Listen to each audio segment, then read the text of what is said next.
If you are a questioner, watch this video because I'm going to answer the question that questioners usually ask, which is, who am I? I'm going to reflect on the documentary film that I watched recently, The Subtle Art of Losing Yourself.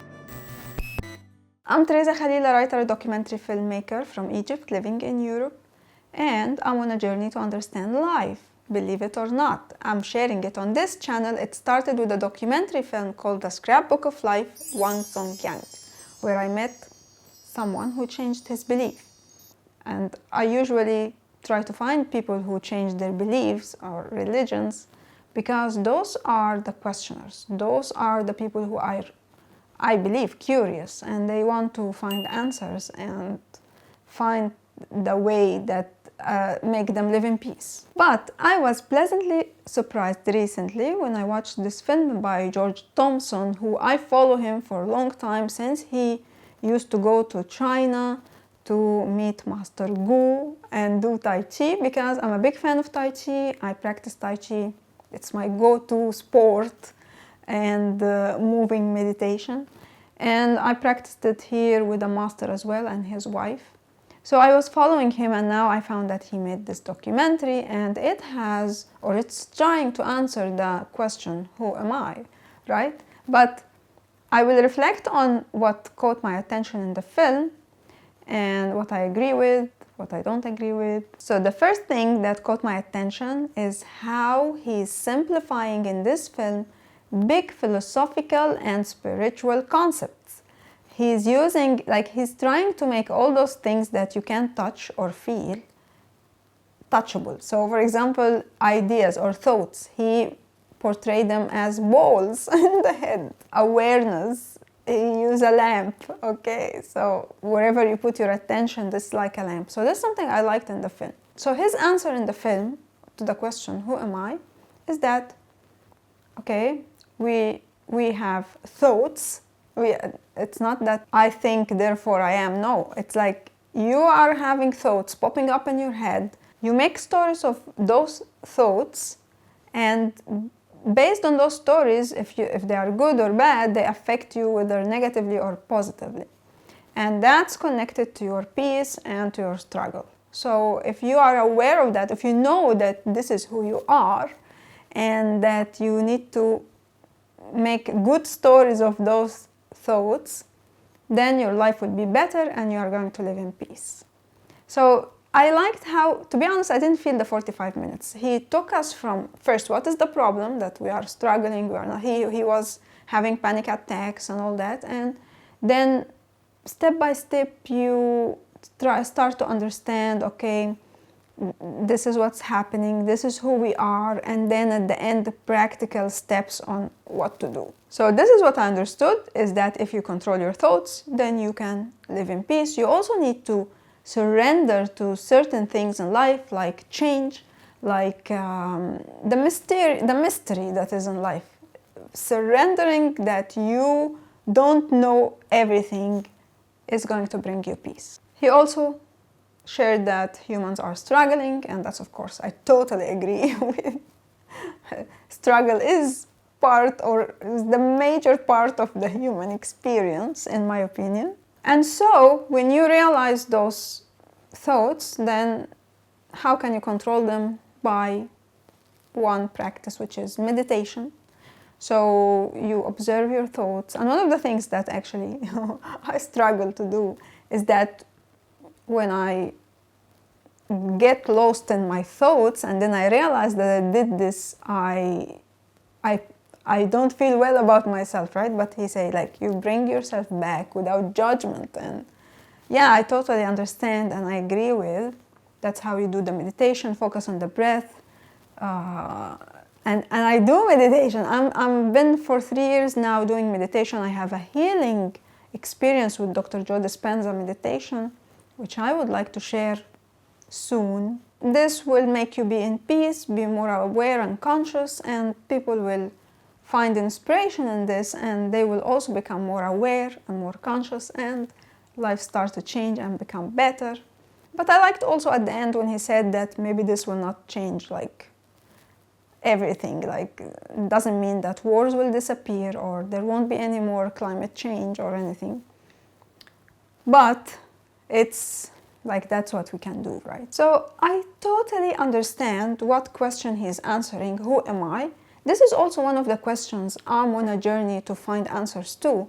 But who am I, what I'm asking, is totally different from who am I that he's answering. I do see the joy a child may bring to his parents by existing, but I can't see a way out for this child who came to existence to discover that he is not interested in this life-death trap experience. That child happened to be me.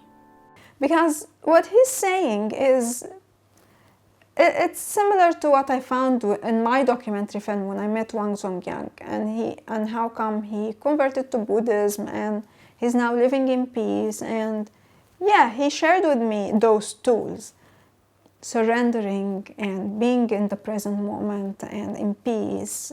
The thing is, who am I that I'm looking for?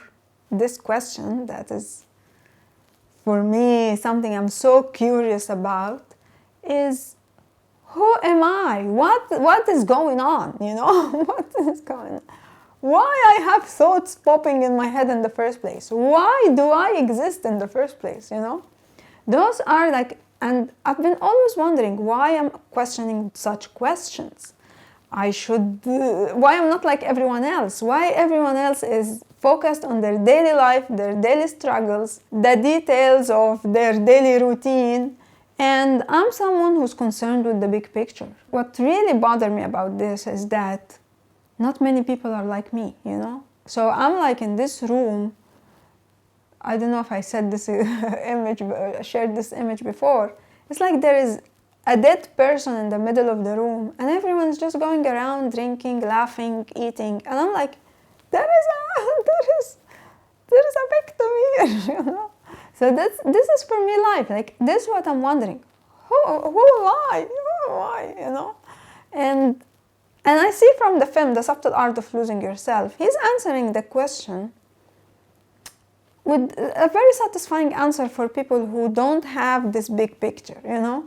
It's like, okay, we are going to live in peace, live in the moment, be aware that we have thoughts popping up in our heads, and try to be aware of them and not let them cause us misery, you know? But this doesn't explain this. Like, I know that I should surrender, right? I should not question. And this is driving me crazy. Like, how come you ask me not to question when I am designed with a brain that is questioning? And when I looked into it, I found that I'm Enneagram number 5, and whether it's scientifically proven or not, it really explained to me a lot of things, because those people who are number 5, they are always seeing the big picture and they are always questioning. And they're always sitting outside planet Earth wondering about those big questions that no one probably have answers to. And when I discovered that, this made me more in peace with the fact that, okay, I'm designed that way, you know? It's not something, like, I shouldn't blame myself why I'm thinking that way. So yes, so I think I made a video on this channel about this Enneagram test, the best test you can take, and it will show you what number you are, and this will show you what personality you have, and see if it works for you or not. For me, it worked magically, and it explained to me this question that was bothering me. Who am I? Why I'm questioning that way? And it turned out it's because I'm number 5. So what does this mean? Do we come to life as set of numbers or what? So I still have more questions, of course, but it was like a relief. Okay, I don't have to blame myself about it. The other thing that he shared at the end of the film is that, okay, even if we all become conscious, this will not solve the big problems in life. Like, for example, this doesn't mean that wars will disappear or climate change problem will not exist anymore.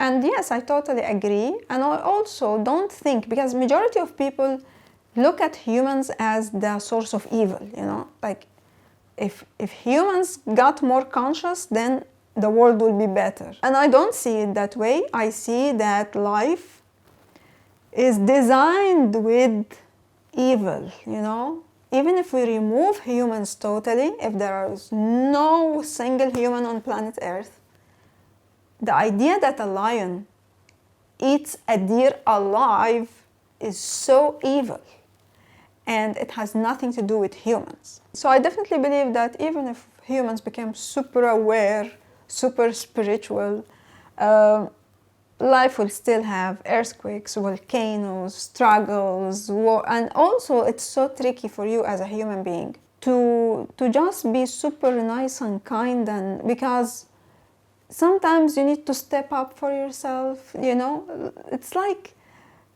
life is tricky, and it's not that simple that, okay, I become peaceful and conscious and my struggle will diminish extremely. No, this only, what you do is that you can just control your thoughts. And I believe that if we go to the question of free will, how much free will we have, I believe that we have about 5%. Before I thought that we don't have free will at all, but now I see, as I started to control my thoughts, is that I have about 5% control. But if you look at life, you know, everything is connected. Like he said in the film, you find that all of us coming from the same source, and so he's saying it so that you don't feel alone and you feel connected with everyone. But I see it as, because we are all connected, so this diminish the percentage of your free will. Because for A to happen, B needs to happen, then C needs to happen, and if you're all connected, then what free will you have, you know? I want to say that the film was super simple. If you're not into philosophy or spirituality, or it's very easy to follow, and I didn't feel the time. 45 minutes just passed so quickly. Very well structured as well. So I recommend you to go watch this film. Definitely, it's beautiful to watch, and it has like the problem and the solution. So, but if you are also a questioner and you want to follow me on my journey to understand life, I'm on this journey. I'm finding some answers. I'm meeting people from different beliefs and religions, but I don't know if I will ever find a solution or a partial solution. So you can find the journey here. Started with the Scrapbook of Life, Wang Zongyang, and it continues as the podcast, the Scrapbook of Life. You can also sign up to my newsletter at teresakhalil.com, where I share with you my life updates and discoveries every month. If you have something on your mind that you want to share loudly, something that is burdening you and you need someone to talk to, I will leave a link to my listening sessions, and see you in a coming video.